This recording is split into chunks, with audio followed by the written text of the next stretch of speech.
back Jaci Johnson, who is with us, and Lizzy Cruz. Welcome to the program, guys. Thank you for having us. Okay, so tell me who you are and what you do so that our listeners really begin the conversation where we did, so that we take advantage of this time to share a very important opportunity and a need that exists here in the Central Coast of California. Jaci, what do you do? Okay, well, I'm Jaci Johnson, and I'm a program coordinator with the County of Ventura Human Services Agency, also known as Children and Family Services. And we provide support to our children and our teens and our resource families for youth who are living in out-of-home care. And just to start this conversation, yes, we are talking about foster families and foster youth. However, we really try not to use the foster word because it is so labeling. It's like the scarlet letter, right? And so what we're doing now is we're moving away from that, and we are calling our families who are caregivers, formerly known as foster families, resource families, because they're not only a resource to the child or the teen, but also to the birth family, because we do ask them to walk alongside the birth family for the hopes of, reunification is the number one priority. And for the children and the teens who are in foster care, we're calling that living in out-of-home care. And I think Lizzy can really shed some light on that, on the importance of that as well. But basically, we provide support to our resource families and our children and teens living in out-of-home care through Children and Family Services. Well, and before we give Lizzy the floor, I just want to say to you, thank you for setting that vocabulary in the right place. Let me tell you something, guys. If everybody looked at me, who could see me on radio and say, oh, there's the bald-headed guy, I don't think that really says who I am, but people, sometimes we use labels. I get that. Lizzy, I see in you a beautiful, bright, very heartfelt young woman. Tell me your story. Well, my name is Lizzy, and I like to call myself a youth advocate. Youth is a debatable term here, but I basically like to share my experience in out-of-home care to provide insight and to really just share that youth perspective. So tell me how it started and where you are today. Well, I was 15 years old when I was placed in out-of-home care. I lived in a couple different group homes, about 400 miles apart or so. It really felt like in a matter of seconds that everything that I ever knew was gone, and everything that I owned fit into a garbage bag. And, this is a feeling that I would take with me for many years in my life. I always say, though my time in out-of-home care was very difficult for me as a teenager, it's the years afterward that I struggled with the most. So assimilating to adulthood, making that transition from adolescence to adulthood was very challenging for me. I didn't really have the best coping mechanisms, and I wasn't super emotionally intelligent, and those things I really lacked. And one of the greatest parts of my story is that though I did go through this very difficult time, I never really had to go through it alone. And if you asked me what my time in care was like while I was in care, I would probably say it was the worst thing ever. But having gone into the real world, experiencing that for myself, having two kids of my own, when I reflect on that time in my life now, it's so easy to say, wow, like I was one of the lucky ones. And, I think a big part of my resilience and success comes from the many different people that played a part in helping to shape who I am today. And, I think that when it comes to teens and young adults that are in out-of-home care, there is kind of this outlook that, they're too old, it's too late to help them or to make a difference. But I feel like the people that made the biggest impact in my life, I met from 16 years old on, and I didn't really appreciate it at the time, but after cultivating that real life experience and seeing how hard it is to make it in the world with no support system, I'm so thankful to all of those people. I didn't have that one proverbial mother or father, but in turn, I had so many auntie and sister and uncle like figures. And, it is such a beautiful thing to be influenced by so many different people that have different cultures and different perspectives. I had a lot of the space and the room that I needed to grow. And, I think I did the most growing when I was allowed to be human and when I was allowed to make mistakes. But just, knowing that there were people that I could call when, stuff got really bad or hard or I didn't know what to do, I think made the biggest difference for me. Because I knew that there was always going to be somebody there that I could rely on. And a lot of these youth and young adults don't have that. And Lizzy, I just want to thank you for being so open, so transparent with your life. You are such a warm-sounding, warm-hearted, and very articulate young woman. I want you to know, I've interviewed lots of folks, but you really just communicate that your life experience has made you exactly who God intended you to be today. Look at you. I mean, you're a tremendous advocate. I love that word. So we're here today, Jaci, because there's a need, but there's also, and I said it at the beginning, there's an opportunity. What is that need and opportunity today in Ventura County? In Ventura County, we currently have over 200 older youth between the ages of 16 and 25 that are in need of a permanent connection and or mentorship. And when I say permanent connection, that would be perhaps opening up your home and your heart to bring in these youth. I know it wasn't too long ago, and I've known Lizzy since she's been, just barely 16. And so we've kind of traveled this road together. And like she said, it hasn't always been easy. And as of recent, just as an example, as she is an emerging adult, and yes, she has two young, beautiful boys, single parent. And, she recently found herself in a situation where I'll just use the word homeless. And it was a scary time for her, but yet she had that support system that she could reach out to. And coming together, we were able to provide some, hotel, temporary type housing until a beautiful family, a resource family, heard her story and they opened their home. And the gentleman is a fireman and his wife is a lovely, lovely lady. And they welcomed Lizzy and the boys into their home. And, not all people are able to do that, but there are so many ways to help. And I would just like to encourage your listeners to just ask themselves, what can I do? What can I do to make this difference? And like Lizzy said, it wasn't, the fairy tale story of, the family and living in the same house her whole life and going to the same schools her whole life. She didn't have that, but her life really started with people who influenced her at 16. It's never, ever, ever too late, ever, to be loved and to have opportunities. And I would just like your listeners to visit our website at homeswithheartvc.org and see how it might be a good fit for them and how they could make a difference. Jaci, as you described what Lizzy has gone through, I just wondered, what are some of the misconceptions that you hear about the most that we could dispel right away? When we're talking about someone who's an older youth, 16 to 25, what are some of the truths that we have missed and overlooked? Please help me with that. Well, like Lizzy brought up earlier, the kids are too old. They can't be helped, or they come with too many problems, or the families are afraid of,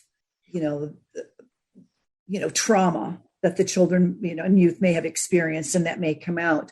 But I think I've just described all of us here in this interview today. Really. I mean, we all have every teenager everywhere that experiences being a teenager and finding themselves and figuring out who they are, testing the boundaries, testing the limits. Like, every person does that. I don't, like you said, I mean, these youth and young adults, are more susceptible to having undergone some various types of trauma in their life, but their lives are still just as worthy, and they still have just as much potential as the next person. I'm sorry to jump in. No, Lizzy, you're not jumping in. You're part of this conversation. I feel a little awkward not knowing how to ask the questions, but I'm just going to shoot away. Lizzy, when a young person, 16, 17, 18, is being invited to come into a resource family, what are some of the things that we could do without sounding too awkward to really make them feel embraced and welcomed? And, you can't re-raise a child. You just try to pick it up wherever it is and go from there. What can we do? Something that a lot of us say in this community is that it's really important to meet the child where they're at, which means, you have to kind of abandon those preconceived notions. Everything that you think it's going to be, it's not going to be that, and the thing about maintaining relationships is it's a lot of trial and error. But I think that you as the adult have like that opportunity to just keep showing up. And, I assist with some resource family trainings a couple times a month. And I always like to tell the oncoming families that it's important not to internalize that bad behavior. It's important not to internalize, those words, because the thing is that the youth is coming in with their own problems, right? And they're just meeting you. So most likely whatever they might be exhibiting has nothing to do with you. And, I know for me, as a youth in out of home care, I don't feel like I was the most confrontational, which is probably unlikely, but, I had my own ways of dealing with things. I needed a lot of space. I needed to be alone. And, there are some people out there like that. And so I would just challenge those people that are thinking about, maybe getting involved to consider those things. You might not know what this person has gone through, but, just try to empathize and just meet them where they're at. Meet them where they're at, Jackie. That's such a powerful thought. And you said there are different ways we can help. Let's say, okay, so we've got that platinum family that can say, when I say that, I mean, somebody's got room, they have a place in their heart, they welcome the out-of-home care concept, completely. But let's say someone doesn't have that opportunity. What other ways can we support your work, Jackie? We have several nonprofit partners that partner with Children and Family Services, because we certainly can't do this work without them. And they are listed on our website. And I encourage your listeners to visit our website. We have James Storehouse. Raising Hope is amazing. Child Hope, Women of Substance, Men of Honor. And, volunteer your time. They have programs there that all of their work directly benefits our youth. So you could donate your time. You could donate services. For example, if there is a business out there that has an opportunity. I mean, we have youth that want to learn about being a mechanic, financials, salon, manufacturing, distribution, just any type of business that would be willing to open up an opportunity for our youth to mentor them, the day in the life of. That makes a huge difference. They feel so important. And, and also we have a partner called CASA, Court-Appointed Special Advocates, where they go through a training process where they are paired up with a youth and they meet with them. And I can't tell you how many times, as I managed the group home that Lizzy was in, and all the kids had CASAs, and the first thing, if they had something to say, they go, I need to call my CASA. They just want to be heard. So just, be part of their support group. So, Lizzy, I'll ask you the same question. What can we as a community do? You've pointed out some of the things that are realities, but in practical terms, nuts and bolts stuff, how could we help? As I was hearing Jackie speak, I, really wanted to share that, though I was so lucky and fortunate to have had many people close to me to kind of help me with different facets of my life, the person that really set that foundation for me and really made a lot of this possible for me, and made me feel like I could trust other people and give other people a chance. I never lived with him. He just, he always showed interest in the things that I liked, and always motivated me. And when there were questions that he couldn't answer or didn't know the answer to, like, he would do everything to try to pair me up with somebody that could. He was like, I don't have the answer, but I'm going to find somebody that does. And that made a huge difference in my life. And one of the reasons that he's kind of that main person for me, is that, like I mentioned earlier, he just always showed up. He always did what he said he was going to do. And, there were times when we'd communicate, I wouldn't necessarily text him back or call him back, because I just thought I had life figured out and that I didn't need anyone. But, after some time of us, kind of building up that relationship, and, he's taking me to see different college campuses and trying to get me excited about the different things I could do with my life. I realized, wow, this person keeps showing up, even when I say I don't care, even when, I act standoffish, they're still here. Like, this is the first person in my life that loves me and that sees me and that wants me to have a good future and sees a potential in me that I didn't necessarily see myself. And, it's little stuff like that. And, it inspires me to give back in that way someday. I hope that I can. And, and Jackie has done the same for me. So, just showing up.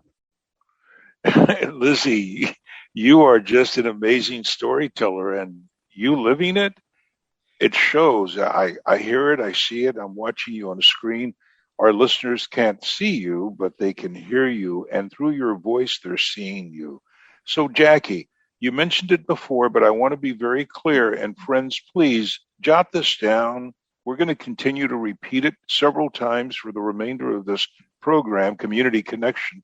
I'm so thankful 98.3 FM The Word gives us the opportunity to bring great stories like this to the forefront. Jackie, how can people reach out to you? They can visit us at www.homeswithheartvc.org. Again, that's homeswithheartvc.org. They can also email us, again, at homeswithheartvc@ventura.org. That's homeswithheartvc@ventura.org. Or give us a call at 805-654-3220. That's 805-654-3220. And of course, we're on social media, and we would love to have more followers on our Facebook and our Instagram pages as well. Let's talk about something that we've not mentioned, but we are an audience that has faith in our lives, and we believe that's important. Lizzy, how important was it to you, and is it today, to have spiritual nurturing also in your life? And that, what's different between that and someone who's trying to force something that maybe you're not ready for? I don't know. Help me with that part of your life. I remember when I was living in out-of-home care as a teenager, and, I did have the opportunity to kind of explore whatever it was that I was inclined to believe or be interested in. And what that looked like for me in high school was that, I was like, I don't really know what I believe, so I'm just going to go to all the churches and see what seems right. And I remember, different staff that worked in the group home that I lived in would take me to just any kind of church. I would just try to go to a new one and see what are things that other people believe.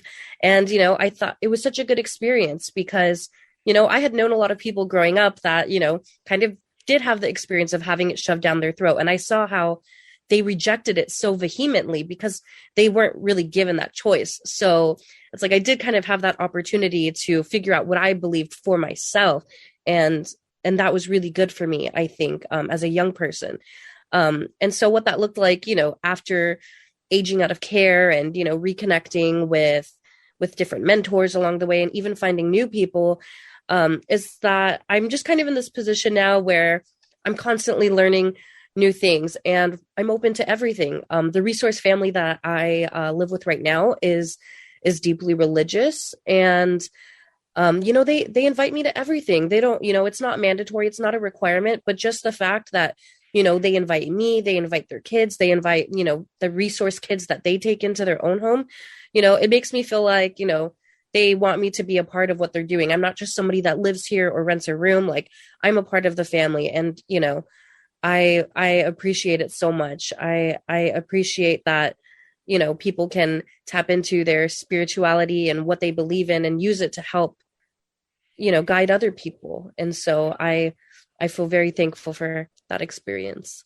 And thank you, Lizzy, for explaining that, because we want to make sure that we're presenting an accurate picture. We're not asking you to whether you're the resource family or a volunteer, you're not having to have all the answers at one time, Jaci. You say that we learn together. Is that the way the process works? We do learn together, and I think that is the most effective way. And like Lizzy was saying, that she's been given the opportunity and to make her choices. And our faith-based community that is connected with Children and Family Services step up. They get it.